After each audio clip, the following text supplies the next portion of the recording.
Good day and welcome to another segment of In the Spotlight. I'm Superintendent Michael Richard, and today I'm pleased to be joined by our two directors of our two alternative programs here in West Springfield. Lisa Aubin, who is the director of the Cowing Alternative School, and Judith Ferri, who is the director of West Side Academy. Ladies, welcome to the show. Thank you. All right, we'll start you off real easy, and then the questions are going to get progressively harder. Is that fair?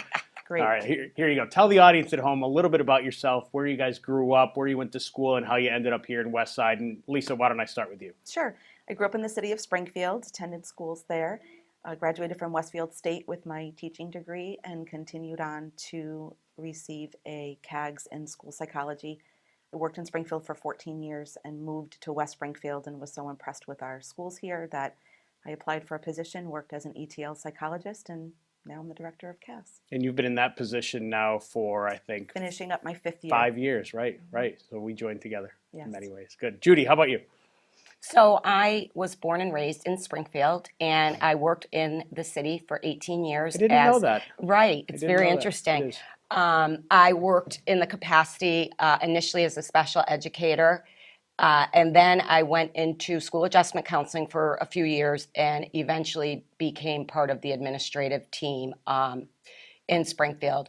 And I did raise my son in West Springfield, liked the community, and wanted to give, there was this unique job availability, which is what I'm doing now. The director of, at that time was the alternative high school, is now West Side Academy. Seemed to fit the bill for me, came over and interviewed and got the job, and I've been doing it for 13 years and I love it. Good. So yeah. Good. So as directors of approved public day programs, which is what both of you are part of, what's your greatest challenge? I think that probably the general audience at home doesn't understand exactly what your programs are, so maybe you could describe it a little bit, but then talk to me about the greatest challenges in your roles. And Judy, why don't you start? Sure. So we're dealing with children and students that have significant social emotional disabilities. These are students that were having great difficulty in the general population, and they needed that kind of therapeutic day school environment. So we offer both a therapeutic environment for them in addition to the obligatory high academic standards. That being said, the behavioral, social, emotional challenges certainly are challenging. We've all been highly trained in our program to deal with those sorts of things. I would say for me, the biggest challenge is breaking down the stigma of what our community is. Many times I go to IEP meetings and parents, I don't want my child in that program. Other students don't understand the program. And so I've tried to be kind of a community support in saying these are not bad children. These are beautiful kids. We have a beautiful community. They're just kids that need supports. So I think for me, Michael, it's the stigma that I've been trying to combat. Sure. Lisa, what can you add to that? I find that I don't think just my challenge, I think it's a challenge for all of my staff, is what we call zigzag days. And I agree with Judy in that, we are providing academic rigor for these kids on a daily basis, but on any given day, depending on behavioral situations that we may have, sometimes we have to put things aside because the students' needs come first. And that's very important to us. Right. So the students that you work with are, they're kids. Right? They're kids, and they present with some different challenges for sure. But your staff, as Judy and Lisa both point out, are equipped to deal with those. But tell me about sort of what sets them apart. You've got to have a passion for working with these students and loving them as your own. What sets those students apart when you come to work every day, when you work with them, Lisa? The one thing that stands out to me is that I don't think that people realize how bright many of our students are. They are working either at or some of them above grade level, and they also come with lots of skills in art and sports, and we allow them to shine in those areas as well. Judy? I think that the students that I have the pleasure of working with every day and the honor of working with every day are probably some of the most courageous, brave human beings I've ever met. On a daily basis, they're combating some mental health issues, trying to fit in socially, trying to carve out what other people look at as a normal life, and dealing with medications and dealing with if they're not feeling well that day. And yet they continue to just give it their all every day. So I feel like they're some of the most sensitive, wonderful human beings I've ever met. Good. So both of your programs are wildly successful in many many ways, and they can run at capacity, and that's not a reflection on anyone's necessarily their desire to join the program, but on the number of students who are afflicted with the type of social, emotional, and behavioral challenges that you're servicing. But what makes your programs so successful? Judy, you're graduating students out of Westside Academy. They're passing MCAS. They're scoring well. Lisa, same thing at the elementary and middle levels. Kids are passing. They're succeeding, and some are able to move fluidly in and out of the program. So, Judy, tell me what makes Westside Academy, and then Lisa, what makes Cowing so successful? Our culture. We have a community-based culture with a phenomenal staff. The staff are highly trained. We're very progressive. And I could say staff a million times because they're amazing. My staff is absolutely amazing. We're extremely collaborative. And one of the things that makes the program very successful is our approach to problem solving, which is it's a collaboration problem solving kind of a global approach all day long. We collaboratively solve the problems with the students. Good, Lisa. I agree. I think that the staff at Cowing, they're empathetic, they're kind, they're very understanding of what all of our students' needs are, and they do come to work every day and face lots of challenges with their students on a daily basis. So I applaud the staff that works in our program. Let's go off script a little bit, Lisa. Don't shoot me.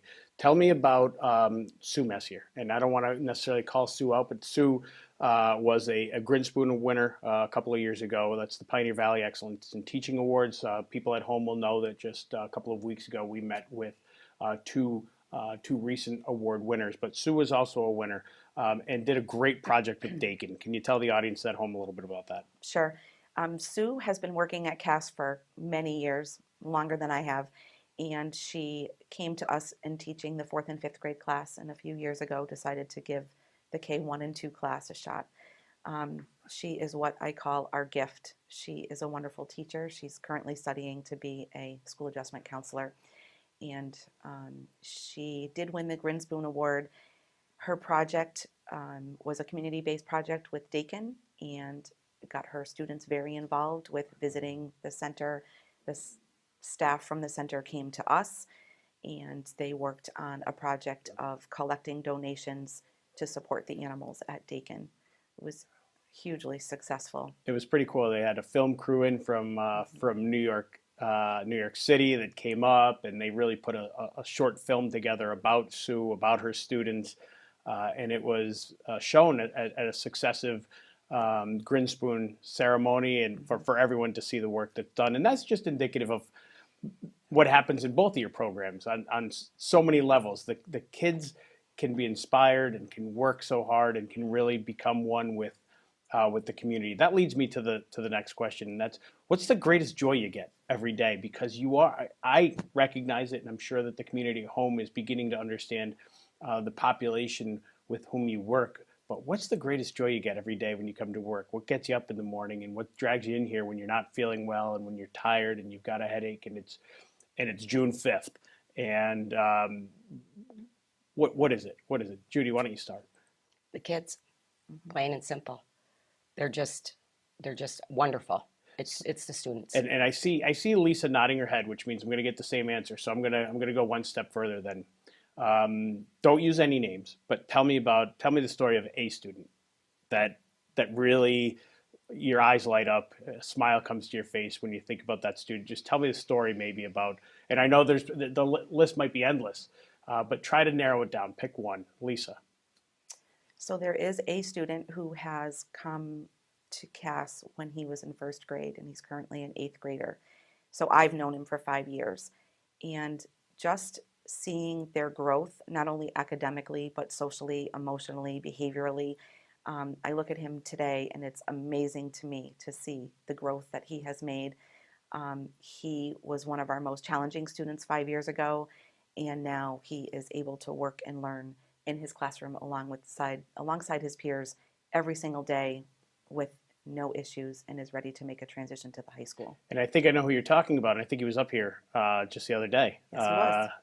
Taking a little tour of the school, and Judy's nodding because she was welcoming students from the middle school program in 8th grade up to West Springfield High School for them to get a sense of what Westside Academy is like. So Judy, your turn. Tell me the story of They're somebody. endless, like you said. But if I had to pick one this year, one that stands out for me, it's a student that was previously at Cass, and just so many challenges in this young lady's life, beyond what people can actually imagine. And endured, came in, and was just a delight every day that she was there. And I'm proud to say she's going to be attending University of New Hampshire.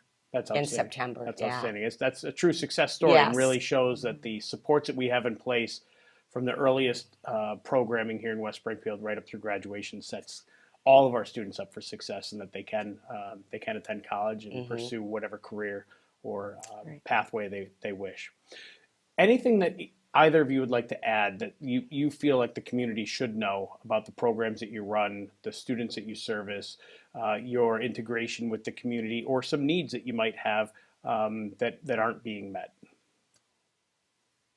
For me, I just think it's really important that people understand that these programs are there for exactly the reason Lisa and I just talked about, to help kids matriculate in a really successful way, maybe needing that smaller group. But these are not children that are different from everyone else's children. They have the same needs. They're just as loving. They're just as brilliant. And again, I know I'm kind of touting that stigma piece, but to realize that we're happy, it's a beautiful community. Our kids have tons of opportunities to go to LPVEC, to mainstream, to be a part of the high school community, and a part of the, more than that, globally part of West Springfield's community. They are our children, not just mine and Lisa's, they're ours. Right. Lisa? I agree, and I think that, I would love the community to know that our overarching goal for all of our students is to help them get back into the mainstream in their home school so that they can have the opportunity to work and learn in the general education population. So I'm the stepping stone for that, we feel, and building on those skills so that they can go back and meet with success on a daily basis. And in your program, Lisa, we're hoping to get one step closer to that when we move into the new Coburn Elementary School in a couple of years and convert Cass as a approved public day into an integrated program within the building, so that those students do have greater access to the general ed curriculum and hopefully might mainstream back even sooner than before. Right, we're excited for that. Yeah, for sure.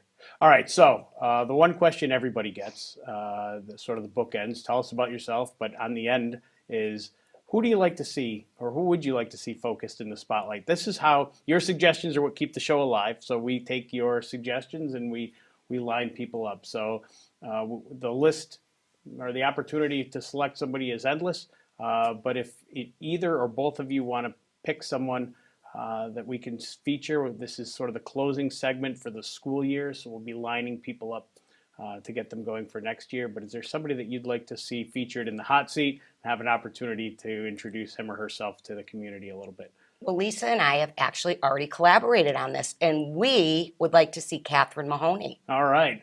So Catherine Mahoney, for those of you who don't know, Catherine is our director or administrator of special services, and she is in charge of all of our special education programming in the district. And Catherine, you're on notice. Get yourself ready, take notes, bring your notepad. We'll get going. It's been a pleasure to be joined by Lisa Aubin and Judy Ferri today in the spotlight. They bring a really special talent to the programming that we do in our approved public day programs here in West Springfield. We're very, very pleased to have them part of our staff. We look forward to many years with them. It's been my pleasure to be with you today. I hope you have an outstanding day. Thank you.